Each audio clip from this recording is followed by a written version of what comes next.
If you're over 70 and you take even one medication every day, there's something important you need to understand. Some of the most commonly used medications today are not as harmless as they seem. In fact, 3 of the 5 I'm about to talk about don't even require a prescription. You can walk into any pharmacy, pick them up in minutes, and start using them the same day. And that's exactly where the problem begins. Because when something is easy to access, we stop treating it like a serious drug. We treat it like it's safe, like it doesn't need a second thought.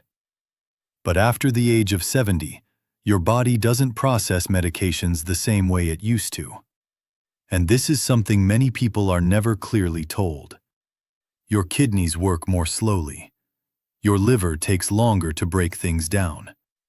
And your brain becomes much more sensitive to certain compounds. So a dose that felt completely normal years ago may now affect you in ways you don't immediately notice. Sometimes it shows up as subtle confusion. Sometimes as poor balance. Sometimes as changes in memory or focus. And sometimes it's something you only realize after a fall or a sudden decline in how steady you feel. So in this video, I want to walk you through 5 specific medications that many older adults are still using every day, even though growing evidence suggests they should be approached very carefully later in life. These are not obscure drugs. They're extremely common.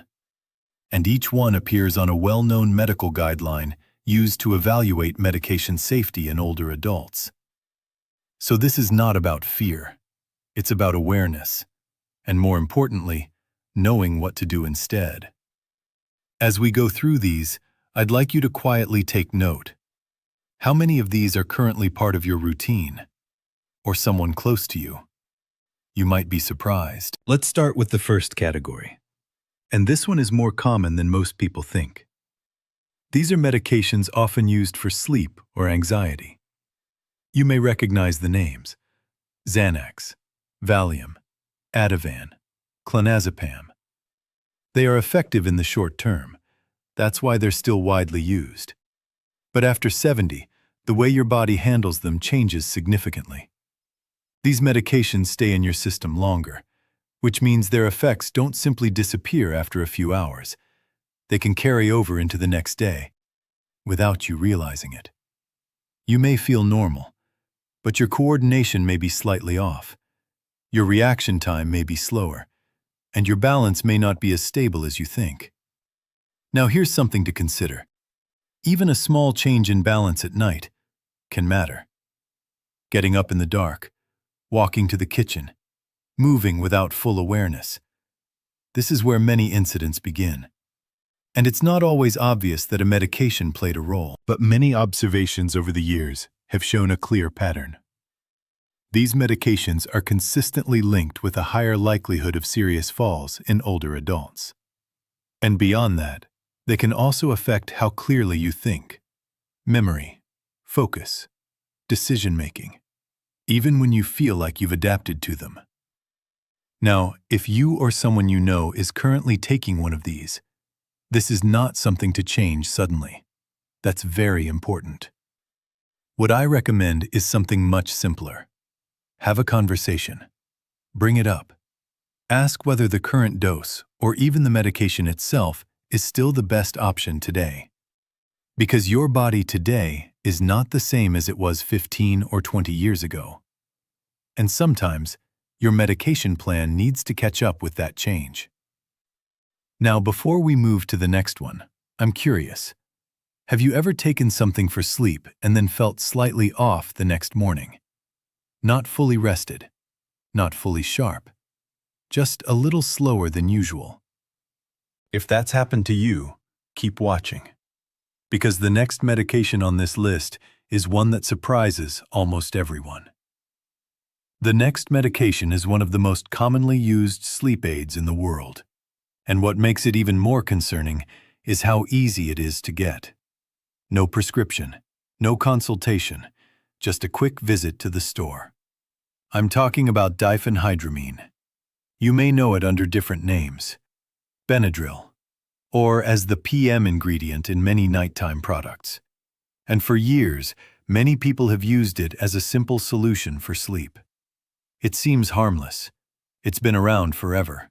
And it works, at least in the short term. But here's what many people don't realize. This medication affects a key chemical in your brain. A chemical that plays a major role in memory, learning, and mental clarity. When that signal is blocked, night after night, the effects can slowly build up. At first, it might feel like mild grogginess, a little forgetfulness, losing your train of thought for a moment. But over time, those small changes can become more noticeable. And this is where things get important. Researchers have been looking closely at long-term use of these types of medications, and what they've observed is a clear pattern. The more frequently they are used over time, the more likely people are to experience changes in memory and thinking. Now, this doesn't mean that one tablet will cause a problem. That's not the point. The concern is regular, repeated use, especially over months or years. Let me give you a simple example. There was a woman in her early 70s who had been taking a common nighttime allergy tablet every evening. It was originally suggested as a sleep aid, and for a while, it seemed to help. But over time, her family noticed changes. She would repeat the same questions, lose track of conversations, struggle to find the right words. Nothing dramatic at first, just small things, but enough to raise concern. When her routine was reviewed more carefully, that nightly medication stood out. With proper guidance, it was gradually removed, and over the following months, something interesting happened. Her clarity began to stabilize. Some things even improved. Not overnight, but steadily. And for her family, it made a noticeable difference. Now, I want you to think about this for a moment. How many people are taking something every night simply because it helps them fall asleep faster, without ever asking whether it's still the best option? If that sounds familiar, just keep that in mind as we continue. Because the next medication is something almost everyone has used at some point. And it often feels like the safest option of all, until it isn't. The third category is pain relief medications, specifically the ones many people reach for first. Ibuprofen, naproxen, common household names, used for back pain, joint discomfort, daily aches. And for occasional use, they can be helpful. But after 70, the situation changes. Your kidneys play a major role in filtering these substances from your body, and over time, that function naturally becomes less efficient. Which means these medications stay in your system longer and place more strain on the organs responsible for clearing them. Now here's the part most people don't feel. This process doesn't usually come with clear warning signs. It doesn't announce itself. There's no immediate signal telling you something is off. It develops quietly. And by the time it becomes noticeable, it may already be more advanced than expected. But that's only part of the picture. These medications can also affect the lining of the stomach, which becomes more sensitive with age. And over time, this can increase the likelihood of serious irritation, especially with regular use. And if you're also managing blood pressure or heart-related concerns, there's another layer to consider. These medications can influence fluid balance in the body, which may place additional strain on the system. So what seems like a simple daily habit can slowly become something much more complex. Now let me ask you something. Do you take something like this more than a few times a week? Even if it's just when needed? Because in the next part, I'm going to share what many people are starting to use instead, and why it may be a better long-term approach for some individuals. But before we get there, we need to talk about something that affects sleep again. And this one is prescribed far more often than people realize. And it's something millions of people take every single night, without thinking twice. The next medication is one that many people are prescribed when sleep becomes more difficult. And at first, it can feel like a real solution. You take it, and you fall asleep faster. It seems simple, but what happens after that is not always as straightforward. I'm talking about medications like Zolpidem, often known by brand names used specifically for sleep. Now here's what makes this important after 70. Your body processes this type of medication differently, which means that even after a full night in bed, the effects may still be present in the morning. But here's the problem. Most people don't feel it. You wake up thinking you're fine. You feel like yourself. But your coordination may be slightly reduced. Your reaction time may be just a bit slower. And your balance may not be as stable as you think. And just like we mentioned earlier, even small changes matter, especially first thing in the morning. Getting out of bed, walking across the room, starting your day. This is where those subtle effects can show up. And over time, researchers have noticed something consistent. People using these medications regularly tend to experience more issues related to balance and stability. But there's another side to this that many people don't expect. These medications don't always support the deeper, more restorative stages of sleep. So while you may fall asleep faster, you may not wake up feeling fully refreshed, which often leads to continued use, or even increasing the dose. And that can create a cycle that's difficult to step out of. Now, if this sounds familiar, I would simply suggest this. Take a moment to reflect on how you actually feel in the morning. Not just whether you fell asleep, but how you feel when you wake up. That can tell you a lot.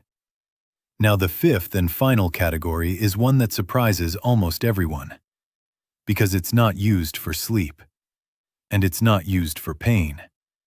It's used for something many people deal with every day: digestive discomfort, acid reflux, heartburn.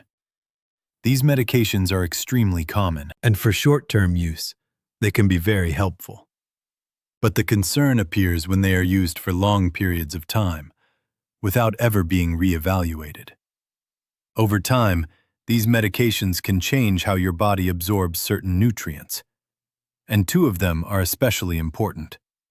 The first is vitamin B12. This nutrient plays a key role in nerve function and mental clarity, and your body relies on normal stomach conditions to absorb it properly. When that process is altered over long periods, levels can gradually decrease, and the effects may not be obvious right away.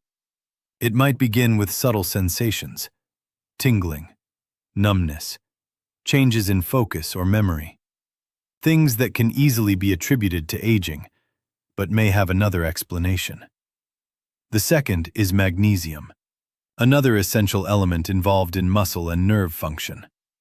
When levels drop, it can affect how your body feels and functions in ways that are not always immediately connected to digestion. Let me share a simple example.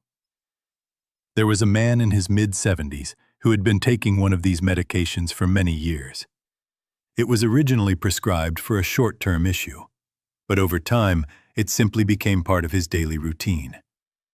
He began noticing changes, a kind of mental fog, unusual sensations in his feet, nothing extreme, but persistent. When his routine was finally reviewed more carefully, it turned out his nutrient levels were lower than expected. With proper adjustments and guidance, things began to improve gradually. And what stood out most was this: the original reason for taking the medication had already been resolved years earlier. But the habit remained.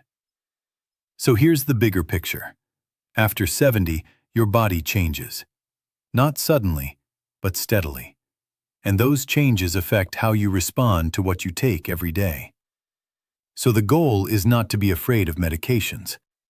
The goal is to stay aware, to occasionally pause and ask, is everything I'm taking still necessary? Is it still the best option for me today? Now here's something simple you can do after watching this. Take a piece of paper and write down everything you take regularly. Prescriptions, over-the-counter, even the ones that feel completely harmless. Then, at your next visit, bring that list with you and simply ask for a review, a second look. Because sometimes, a small adjustment can make a noticeable difference in how you feel day to day. And one more important note. If you are currently taking any prescribed medication, never make sudden changes on your own. Always go step by step with proper guidance. That's the safest way forward. Before you go, I'd like to ask you something. Which of these surprised you the most? Was it the sleep medications, the pain relievers, or the ones used for digestion? Let me know in the comments. And if you think someone close to you would benefit from this, consider sharing it with them. Sometimes the right information at the right time can make all the difference. And if you want more simple, clear explanations like this, you can stay connected here. There's always more to learn, and it's never too late to make small changes that support how you feel every day.